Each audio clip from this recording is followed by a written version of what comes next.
Hello बच्चों, let's read the question and question say that the amino acid glycine, here formula of glycine is this, is basic because of, इसमें दो group होते हैं, एक NH2 group होता है, एक COOH ग्रुप होता है। तो ये एसिडिक ग्रुप होता है, जो आपके पास में COOH ग्रुप होता है, और NH2 होता है वो बेसिक ग्रुप होता है।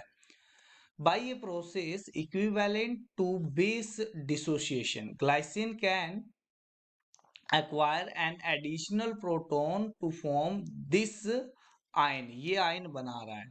द रिजल्टिंग कैटाइन, ये जो कैटाइन बना है may be consider to be diprotic acid, ये डाइप्रोटिक एसिड की तरह काम करेगा।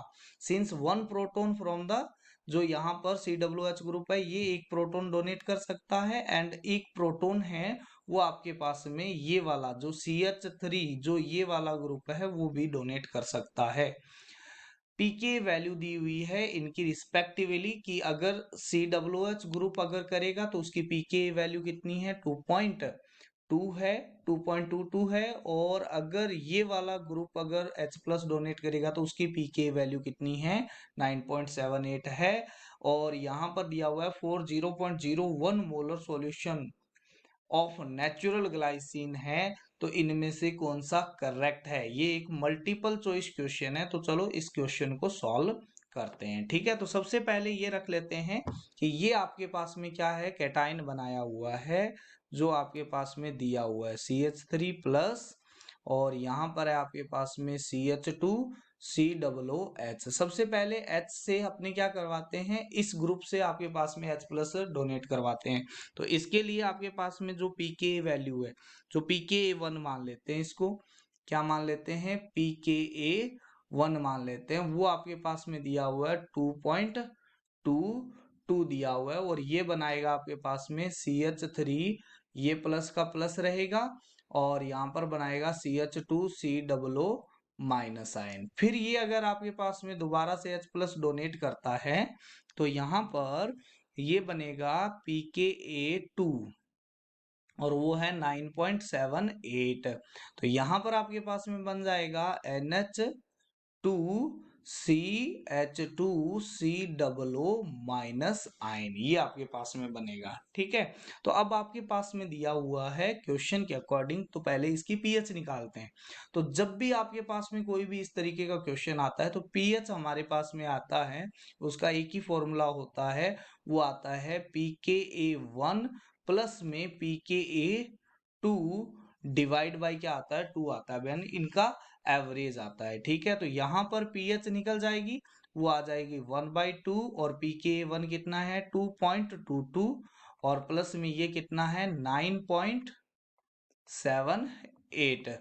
तो ये आ जाएगा आपके पास में 12/2, तो ये आपके पास में आ जाएगा 6। तो इसकी पीएच कितनी है, आपके पास में 6 है।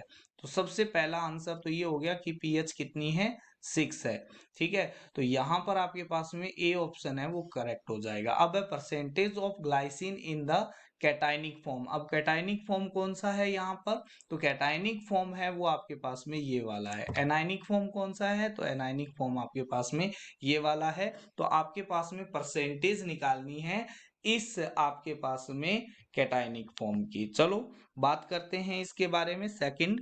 तो यहाँ पर हमारे पास में अगर मैं इसका Ka1 निकालना चाहता हूं तो Ka1 कितना आ जाएगा, तो Ka1 आ जाएगा ये डिवाइड बाई ये आ जाएगा। ठीक है, और यहाँ पर इसने क्या किया है, एक H प्लस क्या किया है, डोनेट किया है, तो ये आपके पास में H प्लस डोनेशन यहाँ पर आ जाएगा।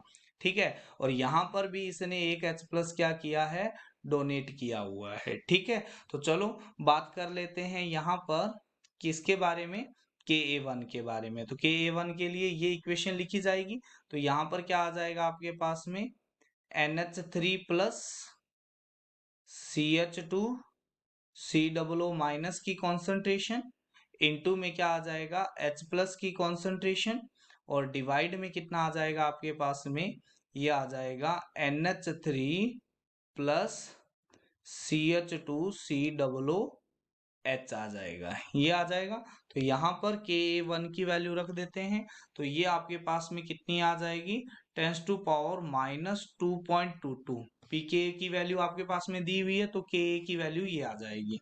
ठीक है, और यहाँ पर ये दिया हुआ है कि इसकी कॉन्सेंट्रेशन कितनी है, इस आयन की कॉन्सेंट्रेशन है आपके पास में कितनी, 0.01 मोलर दी हुई है नेचुरल ग्लाइसिन की। तो ये आपके पास में क्या है, न्यूट्रल ग्लाइसिन है, क्योंकि यहाँ पर एक प्लस है और एक क्या है आपके पास में माइनस आयन है। तो ये आपके पास में दिया हुआ है 0.01, और H प्लस की कॉन्सेंट्रेशन, क्योंकि पीएच हमने निकाल ही लिया है, तो यहाँ पर H प्लस की कॉन्सेंट्रेशन 10 टू पावर माइनस 6 आ जाएगी, और डिवाइड में हमारे पास में ये आ जाएगा कैटाइनिक ग्लाइसिन की कॉन्सेंट्रेशन, COOH की कॉन्सेंट्रेशन। तो यहां से आपके पास में ये वैल्यू आ जाएगी NH3 प्लस CH2COOH की कॉन्सेंट्रेशन आ जाएगी। वो आपके पास में जब इसको सॉल्व करेंगे कंप्लीटली, तो ये आ जाएगा 1.7 into 10 to power minus 6 molar. ये इनिशियल कॉन्सेंट्रेशन आ गए इसके। अब आपको परसेंटेज निकालना है कि इसका परसेंटेज कितना है, तो आपके पास में आ जाएगा percentage of cationic glycine in cationic form है, तो वो कितनी आ जाएगी आपके पास में, तो वो आ जाएगी आपके पास में 1.7 इंटू 10 टू पावर माइनस 6 तो है ही। ठीक है, इनिशियल कितना था, 0.01 था, और परसेंटेज निकालना है तो 100 से मल्टीप्लाई कर देते हैं, तो ये आएगा 0.017%। ठीक है, तो ये भी आपके पास में एक आंसर हो गया। तो कैटाइनिक फॉर्म में कितनी है आपके पास में, कैटाइनिक फॉर्म में इसकी परसेंटेज है वो ये है। तो पीओएच, अगर पीएच 6 है तो पीओएच कभी भी 6 नहीं हो सकता, और कैटाइनिक फॉर्म में अगर इतना परसेंटेज है तो एनाइनिक फॉर्म में इतना परसेंटेज नहीं आएगा, क्योंकि ये जो परसेंटेज है वो बहुत ही कम आएगा, क्योंकि यहाँ पर 10 टू पावर माइनस 9.78 आएगा, जो क्या हो जाएगा, बहुत ही कम हो जाएगा। ठीक है, तो सी और डी आंसर नहीं है, यहाँ पर ए और बी इसके करेक्ट आंसर है। Thank you, I hope you understand it well.